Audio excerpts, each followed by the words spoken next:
Welcome everyone to the League of Women Voters Board of Education Forum. As our usual mission statement hasn't changed, and that is to inform everyone of the issues that are before each voter. So as a League of Women Voters, we always don't take sides from anybody. It's completely neutral.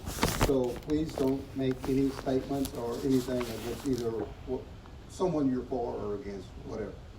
Okay? Take a moment right now, please, and silence your phones. Don't want to disturb the speakers when they're up here, so I just did mine. So if you can, please do that. Before we go any further, please all stand and we'll do the pledge of allegiance. I pledge allegiance to the flag of the United States of America and to the republic for which it stands, one nation, under God, indivisible, with liberty and justice for all. Thank you.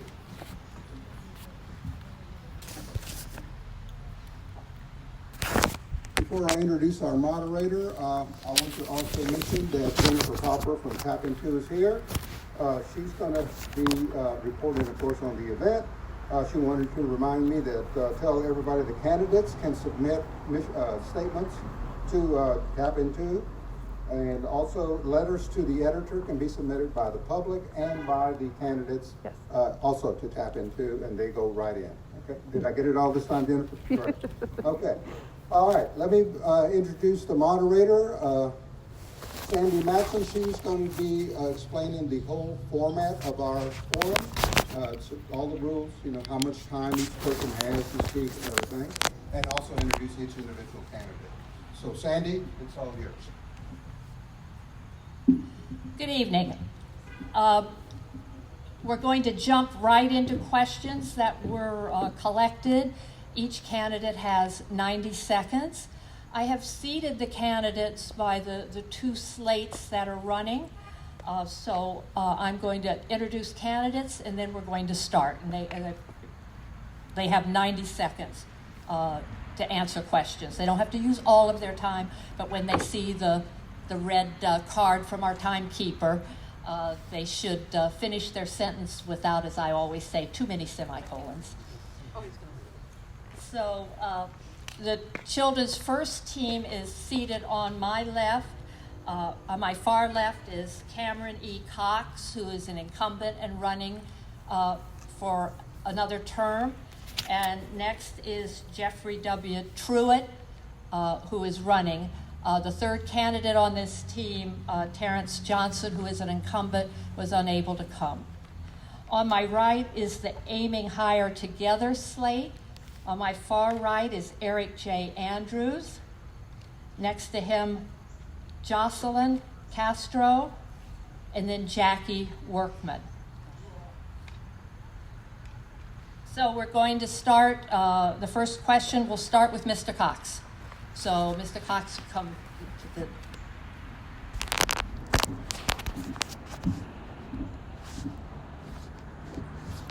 What is your sense of how school board meetings run, and are there any recent board decisions where you would have supported a different decision? So a question about the functioning of the board and how the meetings run, and then probably this is more for the non-incumbents, but is there a decision where if you had been sitting there, it would have been different, a recent decision? All right, good evening, excuse me. Our Board of Education here in Plainfield, like many boards of education in the great state of New Jersey, we are in a bit of a transitional period. This pandemic has forced us to have to operate in a different space than we are used to.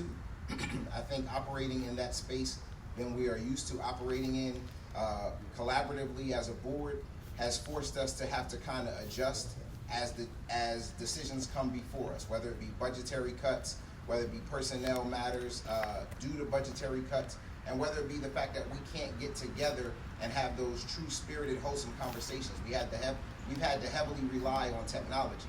Now, although technology doesn't make it impossible for us to still have those collaborative and spirited conversations, there does add a level of difficulty, whether it be bandwidth capabilities, people's screens freezing, audio dropping, and things of that nature.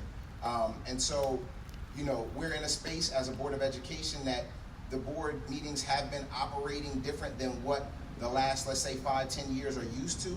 But I think with due diligence, adherence to proper protocols and procedures, and orderly cooperation during the board meetings, we can continue to move things forward.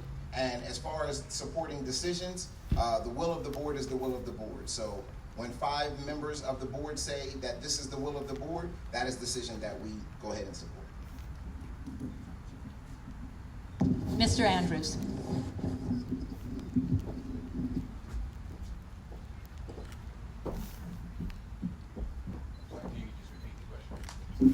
The question is your sense of how school board meetings function, run, and is there any recent decision where if you had been sitting on the board, you would have voted differently? So a lot of us have opportunities to observe the board meetings on occasion. And I think there's a bit of a discord that we kind of see permeates that's kind of been there for quite some time. And I believe, again, part of the challenges that we have is working together, coming up with diversity of views, diversity of opinions, is finding the tone and the means which to speak and talk with one another in order to get things passed. Oftentimes, again, we have to remember that there are ethical issues that we want to be conscious of, particularly as it relates to the decisions that have to be made. So I guess one of the decisions that I think kind of struck me awkwardly, maybe a little bit uncomfortable, I probably would have taken a different decision, is the one in which our beloved principal of the high school was ultimately removed. Now, the reason why I think that, again, there's a lot of different issues that make it an uncomfortable one for me, but probably the most significant is that, you know, in the occurrence of it, it had a propriety of unethicalness to it, in that the principal's decision was made by someone who was a former, someone he former oversaw as a principal, somebody who was at one point or another somebody who he was a supervisor to. And so again, the concern that comes out of it is that if someone has a feeling about it, they're making political decisions that ultimately affect everyone inside Plainfield. Mr. Truitt.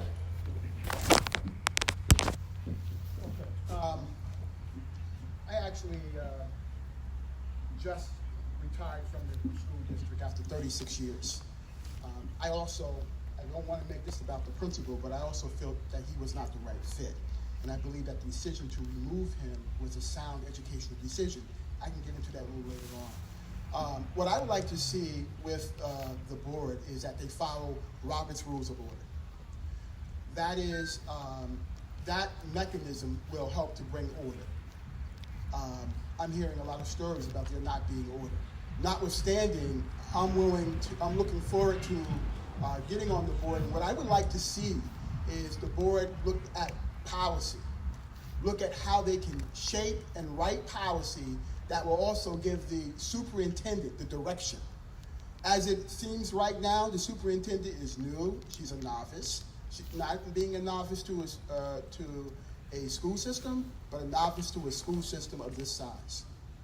I do believe that the board would have the talent as well as the experience to set policy. And that's very important because I'll give you one example. How much time have I got? Okay. One example is there was a question raised about the textbooks. Textbooks were, and the superintendent made an assertion that the textbooks, there were enough textbooks in the district. That is not so. How do I know that? I just left the district. A policy would require more involvement of the board. Okay, I'll get into that later on. Thank you.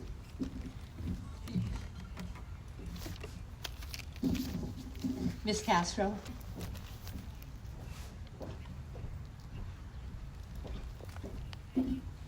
Hi, good evening. Thank you everyone for attending tonight's very informational session. So this is a two-part question. And first is, what is your sense of how school board meetings should run or how they've been run? Since I've been back in Plainfield 3 years ago, I've become an advocate for education through nonpartisan groups. And I've also been attending the board meetings, and that's one of the biggest reasons I decided to run for Board of Education, is because the way that they are conducted. You see in the board meetings that a lot of the board members get hung up on certain issues that shouldn't take 3 hours to come around. And the problem is the lack of that strategic plan. When you don't have a strategic plan in place, people are gonna make decisions and it's gonna leave a lot of confusion. Also, these decisions should come from the bottom up, not the top down. For instance, one of the decisions that were made recently that I would have done differently is definitely the firing of Principal Mr. Roach. And why do I say that? There was a petition that was circulated with over 2,000 signatures to keep the principal. A lot of people felt he was effective. If you look at the history of Plainfield High School principals, in the past 10 years, we've had 7. How is that effective leadership? The community feels like they're not involved, so definitely community involvement and bringing them in is something that we need to heavily work on. Also, the dynamic with the board members, there's a lack of respect, it seems like. They need to start working together, put their egos aside and do it for the children and no other reason. Thank you.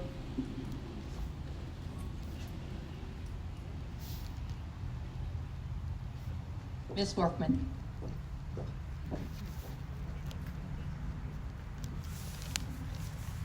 Good evening. I've watched several of the board meetings, and as Jocelyn said, I feel like there's a lack of respect. There's no communication, and the two sides are very dug in as far as their beliefs and what they're trying to accomplish.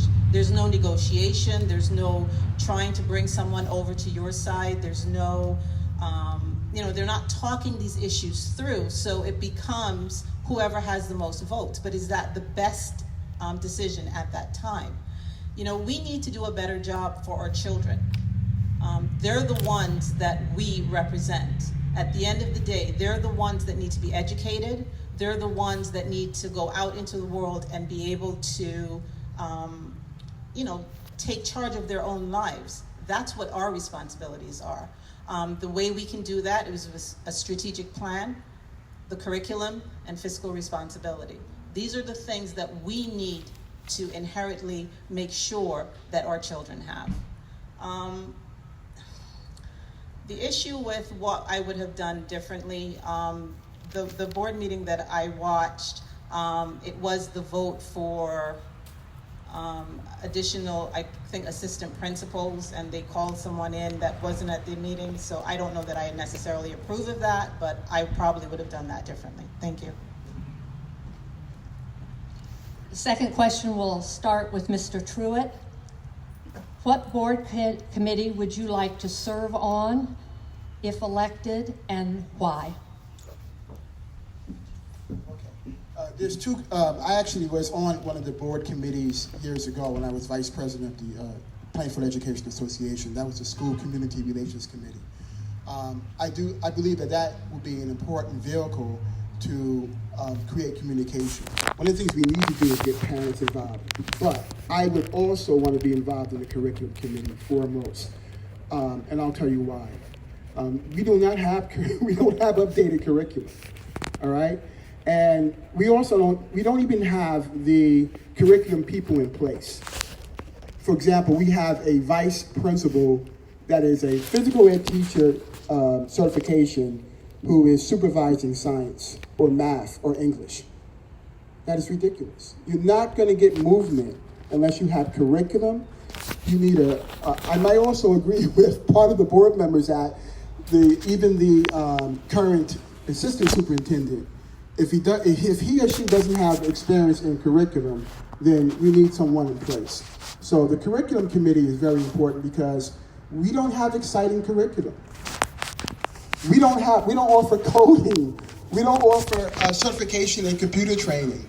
We have very little by way of exciting courses that will actually not only enable our kids to make career choices, but also inspire them to want to learn. Thank you. Thank you. Ms. Castro. Committee you would like to serve on, and why? The committee I would like to serve on, if elected to be a member of the Board of Education, would definitely be the policy committee, because I'm a firm believer that good policy and good laws can change lives and can make students' lives better. it's very important that we write policies that are in tune with our current issues and that find good remedies to attend those. So definitely policy writing would be one of my passions and committees that I would like to join. Thank you. Mr. Cox.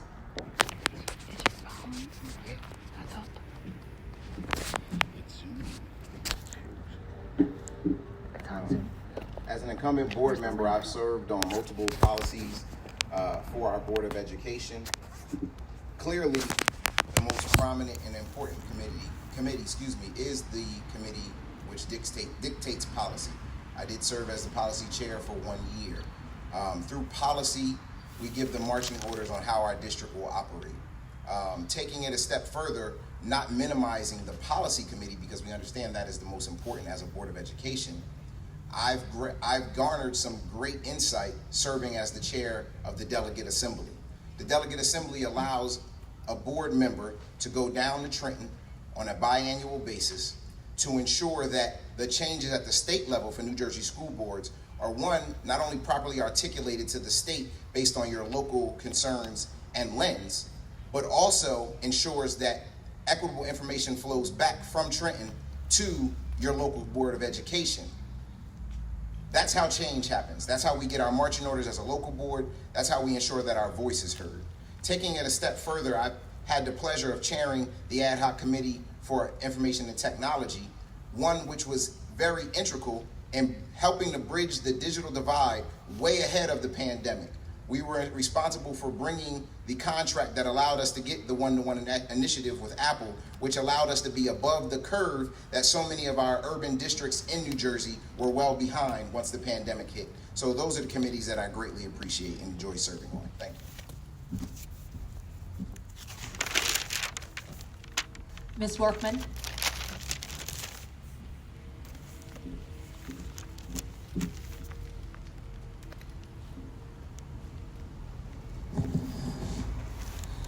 I have to say the curriculum committee, that ties in very nicely to the 3 pillars that we are advocating for, which would be strategic plans, curriculum, and fiscal responsibility.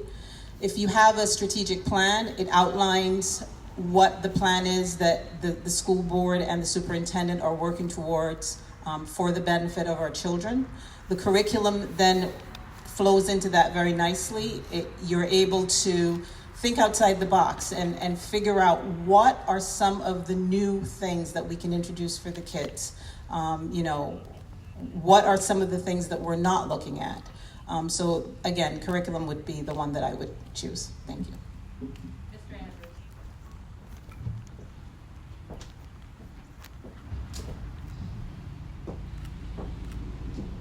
The chief responsibility of school boards is to help in setting policies and obviously pushing for agendas at a higher state level.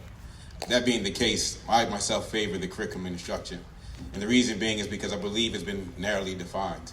I agree. I think that the students, our community needs more opportunities for students to find their interests inside the educational system. It's often what turns people off. I often speak about the idea that education has the ability to either put people to sleep or wake them up. And unfortunately, the education that we're presenting to our students does the latter. It's my hope that on the Curriculum and Instruction Committee, we can find opportunities to help students getting their certifications, obtaining opportunities into employment directly out of school, because we know that's one of the biggest challenges. And when we present opportunities for students, as well as parents, in which they find that it's beneficial in order to send their children to school, in order to take advantage of the educational system that we have, we find more involvement. Thank you. The next question will start with Ms. Workman.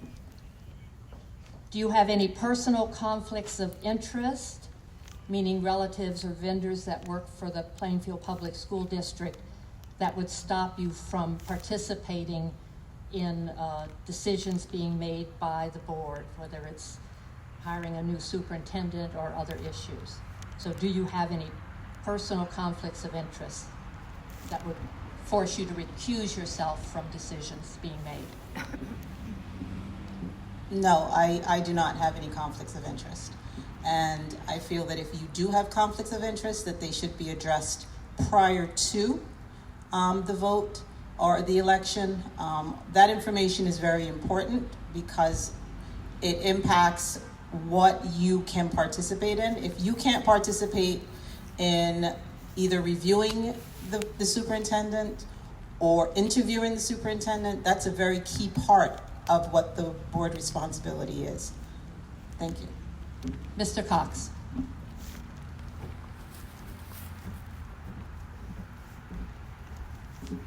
As an incumbent board member, my disclosure form has been online for the last 3 years. I am a conflicted board member. The great city of Plainfield knew that I would be a conflicted board member the day they elected me as the highest vote getter when I won the election.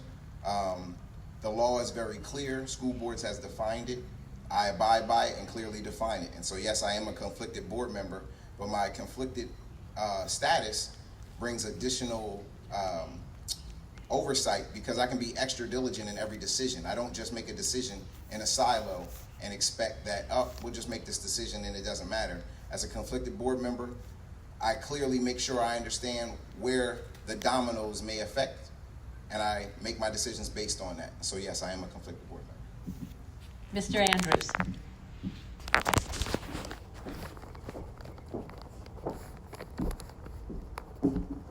At present, I do not have any conflicts with sitting on the board. Again, I'm quite aware that we have to be careful about those ideas. Some of them are more readily apparent. Again, they're ones that are clearly laid out by the our school boards and associations, by the state. And then there are those that are sometimes, again, I would say beneath the surface, things that we should give additional consideration to. One of the issues, again, I pointed out earlier, as I heard Mr. Truitt kind of make the point on, it's not so much that the decision to remove the principal, it's the means by which it took place. It had a bit of impropriety to it. It, to lack of a certain extent, it didn't smell right. And so, again, we know that some conflicts are readily available. Again, Mr. Cox has been good about making sure he follows those. Others, again, aren't necessarily written into the law, policy, and structures, but we need to be conscious of them nonetheless. Thank you. Mr. Truitt. I do have a cousin who is the supervisor of special education, Alicia Archibald. But other than that, and actually, I didn't know she was my cousin until about 5 years ago because our families were estranged and we met at Plainfield High School.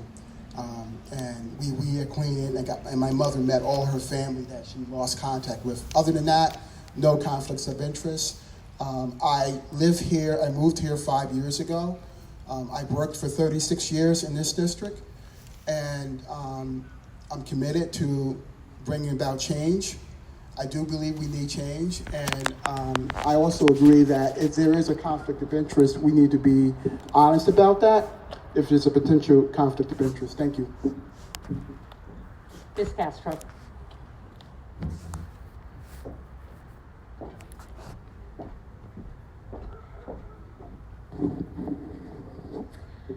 I do not have a conflict of interest, and this is a very important question because since we started canvassing a few days ago, a week ago now, that was one of the biggest concerns a lot of the residents here in Plainfield brought up. Do you have a family member working for the school systems?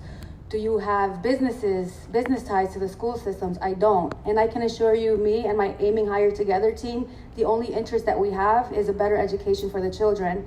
How can you want to be an effective board member if you have a conflict of interest, if you can't vote on the most important role in the school district, which is the superintendent? So I think that's a very important question, and I'm happy that was asked. Thank you.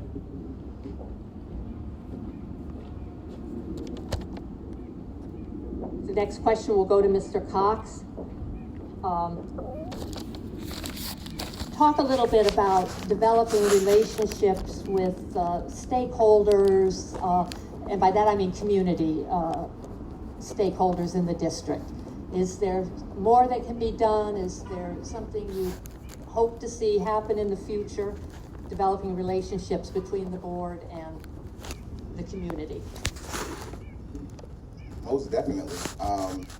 So in my role this year as board president, I've had the fortunate opportunity to serve as the chair of a board during a very unfortunate time.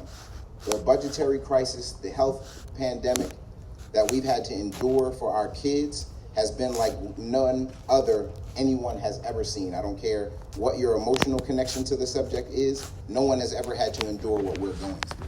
And so during this time, I've had to have conversations with stakeholders at city, county, state, and federal levels.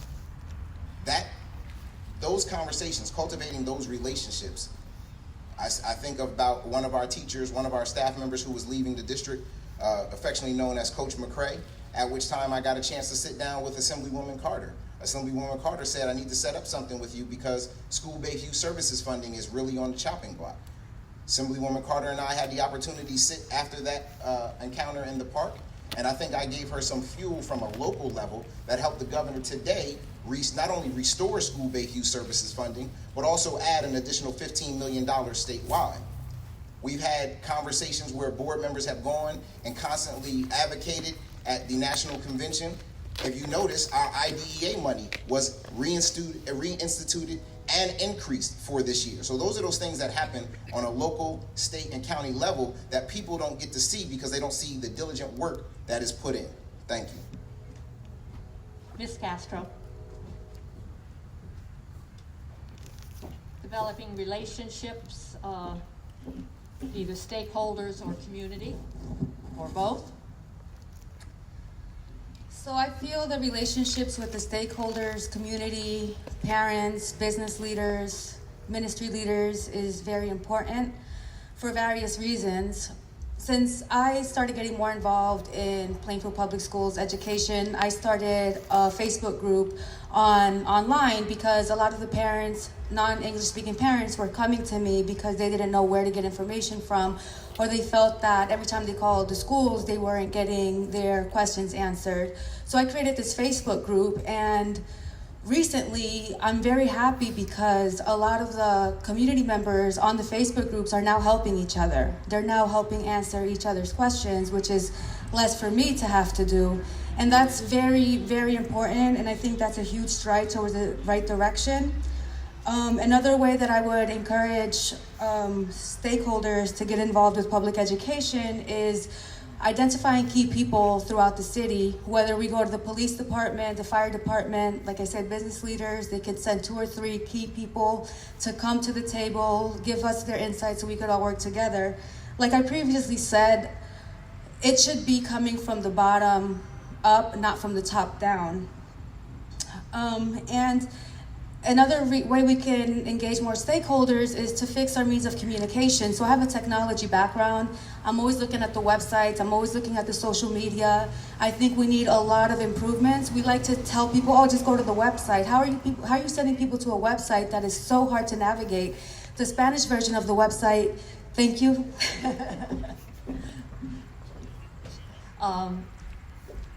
Mr. Truitt. So a few years ago, I created this Facebook page called the Plainfield Educational School Community. And you'll see Martin Cox on there a lot.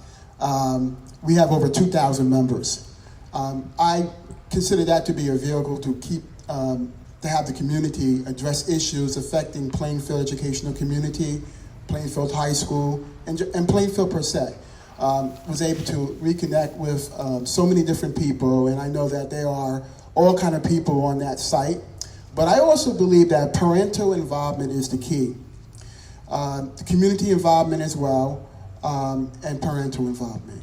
If we work on that, then everything changes. We'll have better curriculum, we'll have better teachers, we'll have better administrators, we'll have a more functional school instead of a dysfunctional school. We'll have a functional board instead of a dysfunctional board of education. So again, parental involvement and reaching out to the community and getting various community groups involved is essential for our success. Mr. Andrews.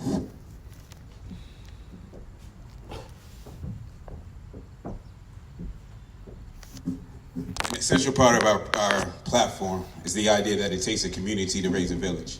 And I say that because it's important to understand that we lack some bit of that voice from a particular part of our community on the board. Again, that's why I think Jocelyn Castro makes a strong candidate for it. Additionally, again, a community is what helps us in the process of having opportunity to go through and campaign and go to different places. You kind of realize that there are a number of educators within Plainfield, a number of professors, and given the challenges that we have, using those retired professors, those retired educators, to set up different opportunities in order to reach our students is what we have to take advantage of. In other communities, they're setting up learning pods, they're creating alternative methods by which they teach students. Given the wealth of experience, the wealth of knowledge, the wealth of education, educators that are inside Plainfield, there are opportunities for us to take advantage of this in much the same way. Again, it's important, though, that we understand what our community has to offer. As a board, we find means and methods by which they can interact and have a meaningful input inside the challenges that the board faces, and then put them to work. Thank you. Ms. Workman.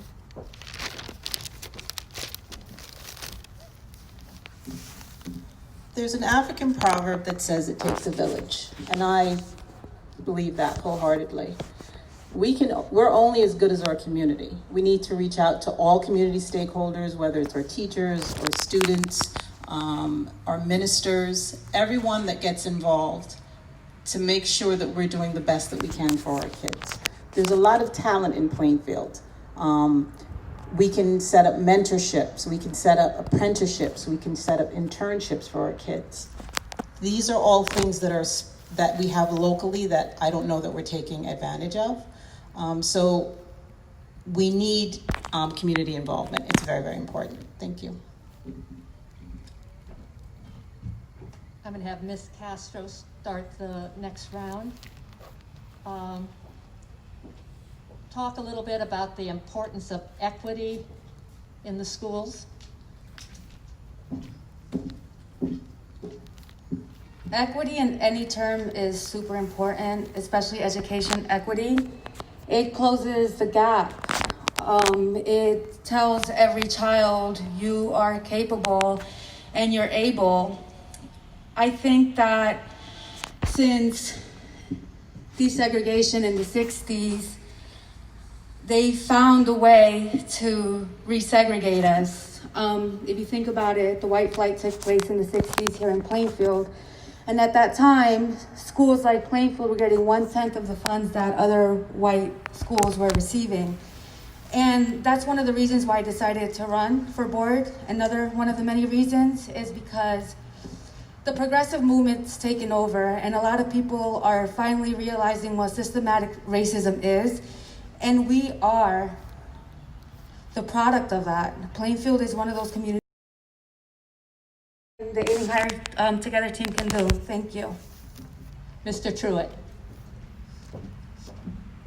Equity, educational equity. So there's one issue in the Plainfield district, but I'm going to get larger than that. We have a program where we take the bilingual students and we put them in one building. I find that unacceptable, and I find that something that must not be. So that's one thing. The other thing about equity is that we need to be honest about what we offer in terms of curriculum to Plainfield students. Why can't Plainfield students have the same kind of courses that they have in Edison, South Plainfield, Westfield, Scotch Plains? A few years ago, I noticed that we had this program. Somehow, because I was a social studies teacher, I wasn't paying attention. I have to be honest. We had this program where we were double dosing. We were giving each kid 2 classes of English and 2 classes of math every day. And we didn't use any kind of way to measure whether they should be in that so-called remediation. That was one of the most despicable things that happened in the district, as far as I know. And we moved to get rid of that. But notwithstanding, what I would like to see is us truly go, the board members truly go to other districts and find out what they're offering. Our students should be entitled to the same kind of programs. That's equity. I also tell my candidates, you can finish your sentence. You don't have to immediately stop. Mr. Andrews.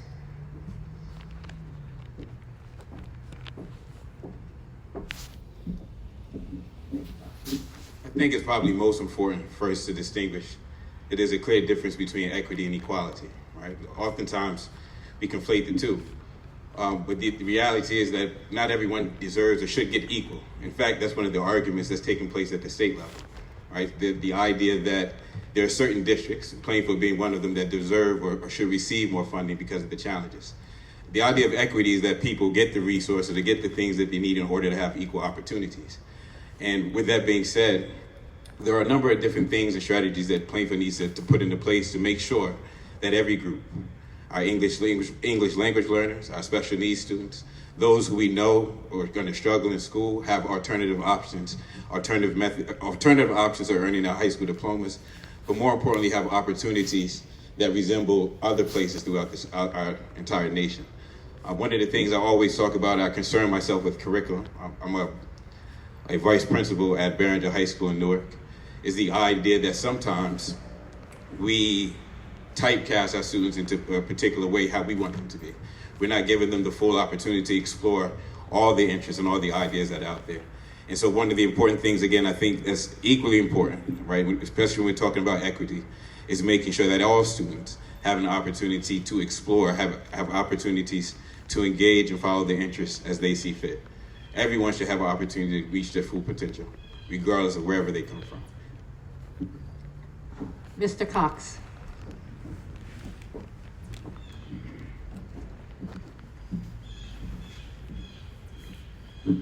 Equity comes in many forms. For some, it's concise, concrete, comprehensive, and rigorous curriculum. For others, equity comes in a form of funding, resources, and availability. Equity really means opportunity.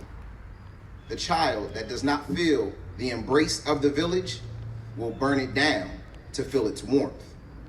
The problem has long been that we've let rhetoric and noise get in the way of our Board of Education ensuring equitable opportunities through comprehensive and concise policy making. That's how we get equity for our children.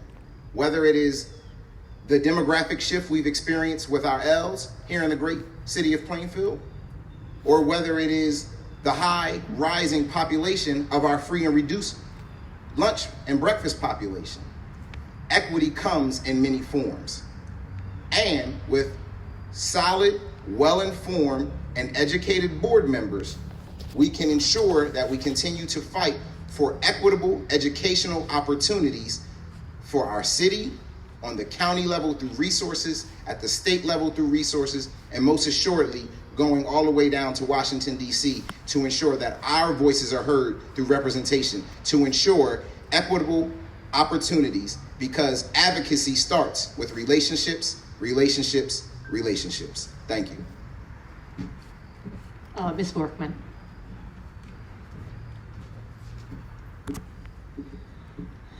Equity to me means fairness, making sure that each child has the resources that they need specifically. So I might need less resources than you might, or vice versa. So it's just a way of finding a balance and making sure, again, that those kids have the resources and the programs to help them to succeed. Thank you.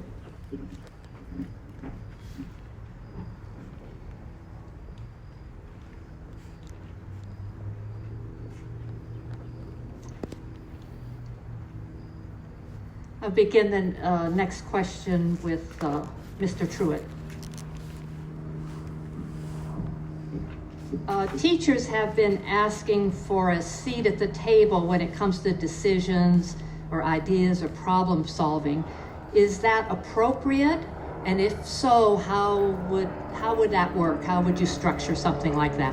Okay, a few years back, we had what was called school-based decision-making, and at that point, you would have all the stakeholders involved in running the school.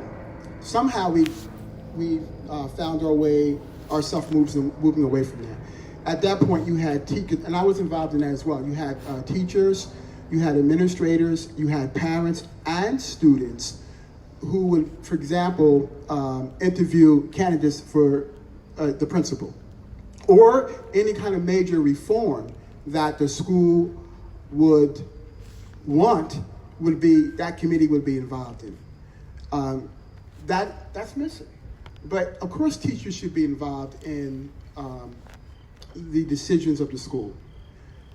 Vice principals are teachers, principals are teachers, and people like me, or people like Eric, and who is also a teacher, or now he's a VP, but we're all teachers. And especially if you're going to write curriculum, or if you're going to decide curriculum, you need those teachers involved. You need the teachers writing the curriculum, but you also need more or less the community involved. Parents should also not be involved in writing curriculum, but they definitely should be involved in having a voice about what kind of curriculum we have. So yes, teachers are essential to that process. Mr. Andrews.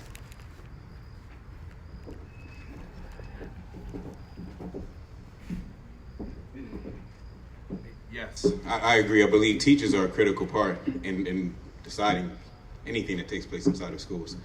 And it might be a radical thought, but I also believe that teachers should probably have a seat at the table when we're discussing issues behind or in the executive session. There might be things for which they need to step out of, but we need to understand the sensitivities that teachers are faced with on a day-to-day basis. And sometimes that voice is missed when you're making those decisions. It comes from more of a higher level or upper level. Furthermore, I also recognize that oftentimes, teachers do contribute. They make suggestions. They sit on boards. They sit in committees. But sometimes those suggestions and those things that they work and come up with don't necessarily make it to the top, or they don't reach a level of approval in which we see them implemented on a more wide basis. With that being said, I think we have to extend the opportunity to measure the climate and culture more often inside of Plainfield. Make sure that there are means by which teachers have avenues of contributing, and making sure that those things that they contribute actually have a finding place on the board. And again, I think by inviting, again, a radical idea, but by inviting a teacher, a representative of the teacher, to be a part of that executive session, and again, step out when it's inappropriate for them. But to be a part of that helps in us understanding those sensitivities. Mr. Cox.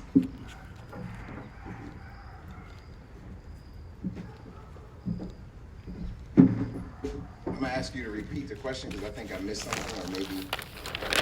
The question is, teachers have been asking for a seat at the table when it comes to decisions, ideas, problem solving. Would you support that kind of idea, and how you might implement that, or what that actual role is? That's what I thought the question was. Teachers do have a seat at the table.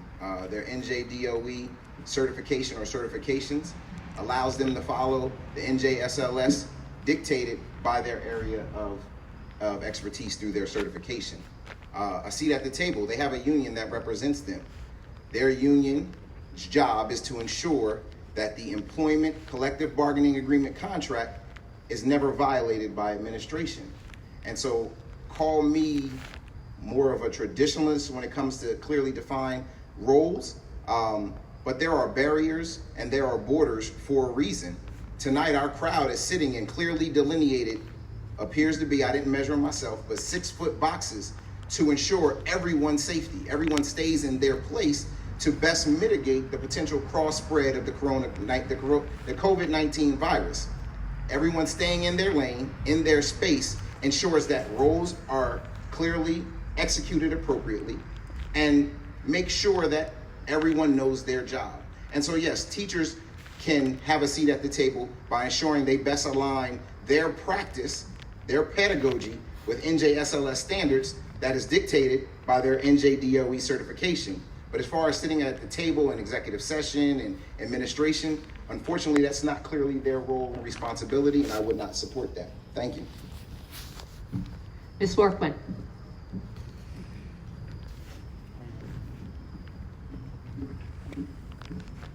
Teachers should definitely be involved. They're one of the stakeholders. Outside of parents, they're the ones who know our children best.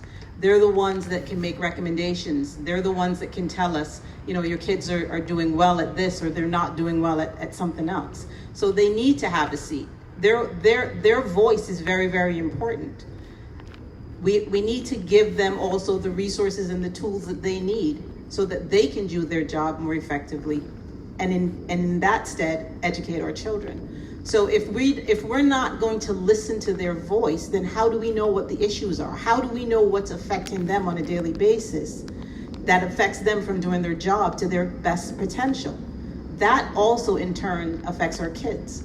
So if they don't have a seat at the table, we don't know what their concerns are. So we're missing piece of the puzzle.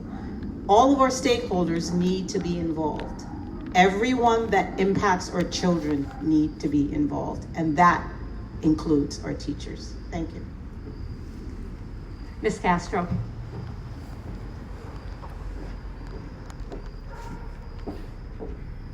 Just a quick note, I got a note that the LWB Facebook Live session doesn't have voice. Okay, so teachers asking for a seat at the table. I think that mentality that teachers just stay in their lane is the mentality that pushes great teachers away. If you think about it, being a teacher is a craftsmanship. These are the professionals that spend half of your children's life with them, besides outside of the home. So teachers asking for a stake at the table is for a really good reason, and I do think that they should be heard. And there are different ways we can do that. Instead of having the climate and culture surveys go out every, year, every 6 months, we should do them more often. We should evaluate our teachers and have our teachers evaluate their superiors as well. So I do think that teachers asking for a stake is for a really good and solid reason, and I 100% support that they do have a stake at the table. Thank you. We're approaching the end, so I think what I'm going to do is the last question really is a wrap-up, but could also be, if you had planned, a closing statement. So I'm going to allow this last round to be 2 minutes. If you need 2 minutes, you don't have to use it all. And the question is, why do you want to be one of the 9-member school board team?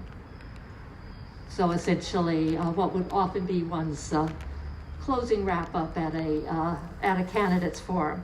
And I'm going to start with Mr. Andrews.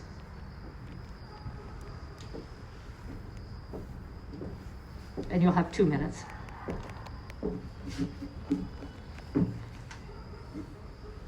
The role of a board member, again, is important. And I believe wholeheartedly in the idea of education and its ability to change lives. Something I've devoted my life to, something that has been evident inside our families, having come from our parents who are educators.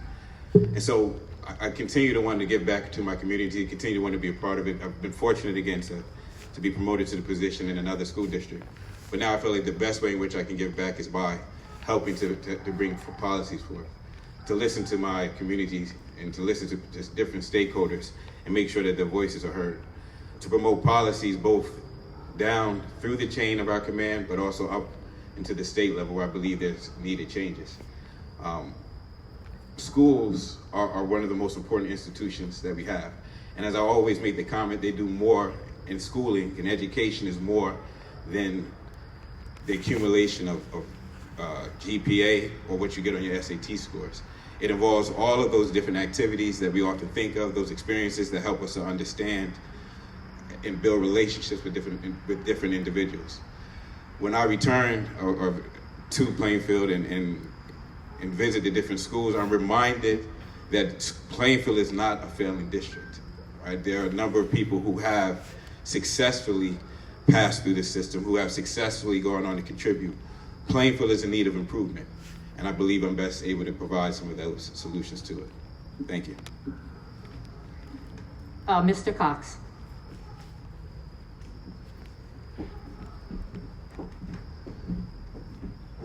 Because I have an extra 30 seconds, I do want to just clarify something for the individual sitting up here that may have misunderstood my answer to the last question.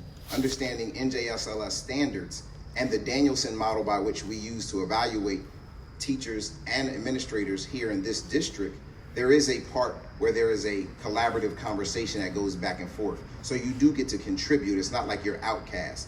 I merely spoke about the high level administration. But now that I've clarified that, why do I need to be, again, one of the 9 members with a seat at the table for this Board of Education? I come from the Plainfield that some want to belong to. Call it what you want. I would not have been here this evening had it not been for my Plainfield village. Someone contacted me, showed me a picture that, hey, you're on tonight. And I said, I knew this event was coming up, but I didn't know that they had my name on the advertisement. I come from the Plainfield that people beyond just your household reach out and have a part in helping you get to your next level. I come from a Plainfield that educates its own. I come from a Plainfield where I sat in the auditorium of Plainfield High School listening to Nima Warfield speak and encouraging about how education changed his life when he became a Rhodes Scholar. That's the Plainfield that I come from. And there are individuals that may feel a zeal or a love for the city that birthed, born, and raised me, but they don't come from the Plainfield I come from. And that's not a knock against anyone. That's just the honest truth. I was educated here. I worked here in nonprofit when I was an employee at the Boys and Girls Club. And I still advocate for the students here as a member of the Board of Education. Professionally, I think I bring a very unique lens that just isn't mounted or surpassed by anyone here on this board. As a central office educator and administrator in another district, I was key in bringing a $500,000 grant from the feds recently. I was key in making sure our school-based youth services money was restored. I was key in making sure that our IDEA money was restored, and I'm the advocate that our children need. Thank you. Ms. Workman?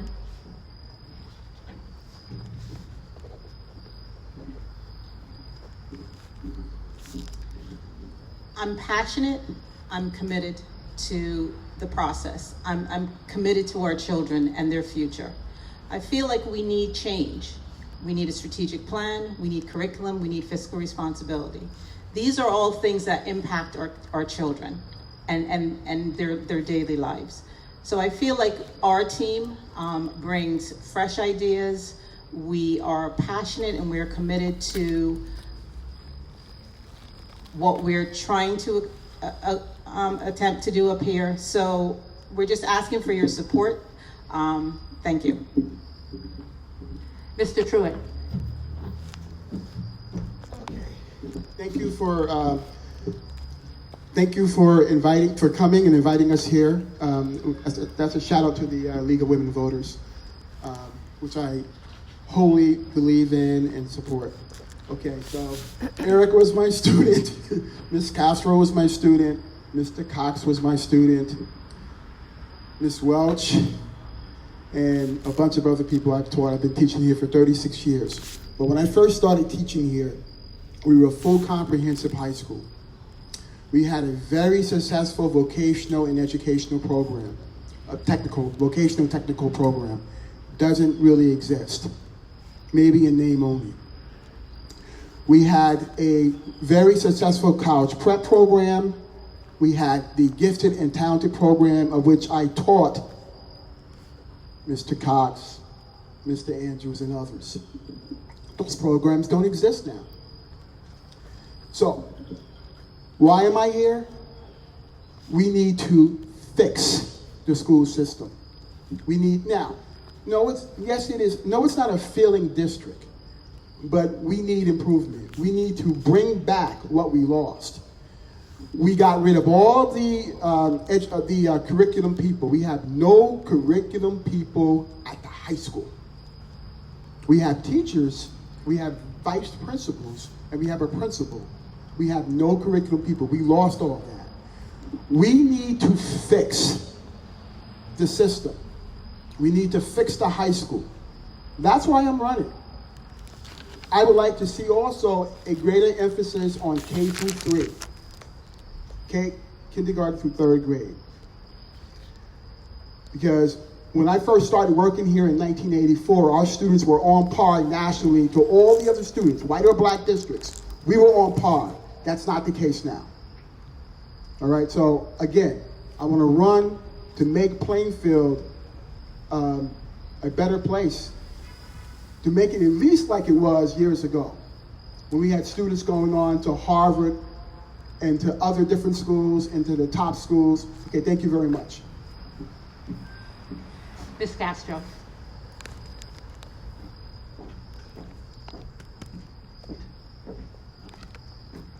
So first, I want to thank everybody for coming out here today. You're doing a great service to your community by being informed voters. I want to thank the LWV for always defending democracy and empowering voters.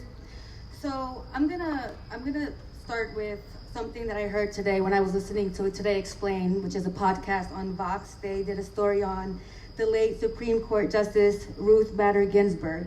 So she was asked, what does it mean to have a meaningful life? And she replied, if you have a skill and want to be a true professional, you will do things outside of your work to help others, to repair cares in your communities, to make people's lives a little better. A meaningful life is not for oneself, but for one's community. And that's what brings me here today.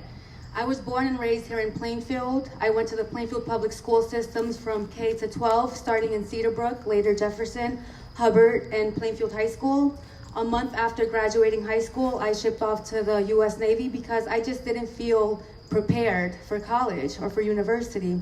And that was one of the greatest decisions I ever made. At a very young age, I learned what true effectiveness of a team can accomplish. I learned structure. I was disciplined. And after 2 tours in Iraq, I said 4 years is enough. So I left the military and came back to New Jersey, moving up north, and studied at Rutgers University, where I got a bachelor's in marketing and later received a master's in digital marketing. I decided to move to California to work in tech. And 3 years ago, I decided to come back to Plainfield because my family's still here. My nephews are currently students in the Plainfield Public School systems. I interact with them daily and their friends as well. When I look at them, I see myself. These are very capable, bright children who just need empowering words. They need a village in order to make them successful. And I felt it was my duty because since being back, I became a member of the League of Women Voters. I became a member of education advocacy groups, and I started attending the Board of Ed meetings. And I know for a fact that Castro, Andrews, and Workman, the Aiming Higher Together team, has only one interest, that's the children. And please, if we could have your vote on November 3rd, column 1, thank you. I want to thank all of the candidates, Mr. Cox, Mr. Truitt, Ms. Workman, Ms. Castro, and Mr. Andrews. You will be electing from the 6 candidates, the 6th candidate being Mr. Johnson. You will be electing 3. Just a reminder, voter registration deadline is October 13th, and that this year it is a vote by mail election. So I don't know your schedule. I've had my ballot for a week now, and I'm out in Hunterdon County. But with vote by mail, look at your ballot carefully. One of the things they saw in the primary, you can overvote, and then none of your votes will count. So if it says vote for 3, don't make a mistake and vote for 4. You know, on a machine, you can't do that, but on a mail-in ballot, you can. So if you're not registered or have friends who are not registered, October 13th, and get out and vote. And thank you all very much for attending and for the candidates for being here this evening.